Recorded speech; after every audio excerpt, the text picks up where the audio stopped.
Hello guys, good afternoon. For today's video, dito ako ngayon sa Chatter Road. Meron ditong events ng migrant workers dito sa Hong Kong.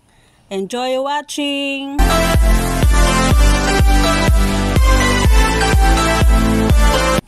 Hello guys!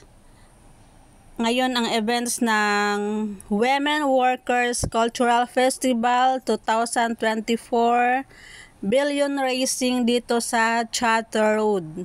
Ayan ang mga migrant workers dito sa Hong Kong, iba't ibang lahi. May Indonesia, Filipino, meron ding mga ano tawag dyan, yung taga USA, meron ding mga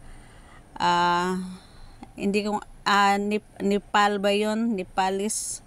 At saka iba't ibang bansa yung mga nag-join dito sa Chatter Road. Mga migrant workers dyan, mga volunteer dito sa Hong Kong. Ang dami nila, nagsasayaw sila. Tapos merong mga booth dito na pwede kang magpa-BP, magpa-massage, libre yan. Tapos yung counseling sa mga migrant workers. Kaya free lang yan ngayon dito sa Chatter Garden. Enjoy watching!